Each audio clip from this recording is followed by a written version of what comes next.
Hi friends, நம்ம இன்றைக்கி learning English சேனலில் என்ன பார்க்க போகிறோம் அப்படின்னா, அட், ஆன், இன் இந்த 3 வார்த்தையும் எந்தெந்த வார்த்தைகளுக்கு முன்னாடி இந்த 3 வார்த்தைகளையும் நம்ம வரோம் அப்படிங்கிறது தான் நம்ம இன்றைக்கி பார்க்க போகிறோம்.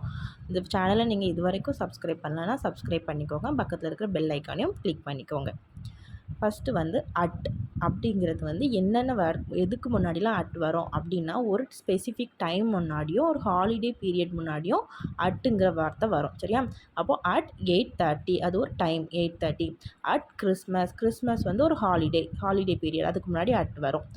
நெக்ஸ்ட்டு ஆன் எதுக்கு முன்னாடிலாம் வரோன்னா, ஒரு டே குறிக்கிறதுக்கு முன்னாடியும் ஒரு டேட்க்கு முன்னாடியும் ஆன் வரும். ஃபஸ்ட்டு ஆன் வெட்னஸ்டே அப்படிங்கும்போது அது ஒரு கிழமை. அப்போ அந்த டேஸ்க்கு முன்னாடி ஆன் வருது. March 11 அது ஒரு டேட், அதுக்கு முன்னாடியும் ஆன் வரும். இன் அப்படிங்கிற வார்த்தை எதுக்கு முன்னாடிலாம் வரோன்னா, month, year, season, time period இந்த 4க்கு முன்னாடி இன்கிற வார்த்தை வரும். சரியா? ஜான்வரி ஒரு மாதம், அதுக்கு முன்னாடி இன்கிற வார்த்தை வரும்.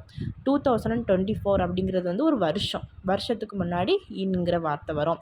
சீசன் அப்படின்னா சம்மர் சீசன் சொல்லுவோமா, அந்த சம்மர் சீசன் அப்படிங்கும்போது அதுக்கு முன்னாடி இன்கிற வார்த்தை வரும். 2 hours அப்படின்னா அது ஒரு மணி நேரத்தை குறிக்கிறது, டைம் பீரியட், அதுக்கு முன்னாடி இன்னுங்கிற வார்த்தைகள் வரும். ஓகேயா? இந்த வீடியோ உங்களுக்கு பிடிச்சிருந்துச்சுன்னா லைக் பண்ணுங்கள். தேங்க்யூ.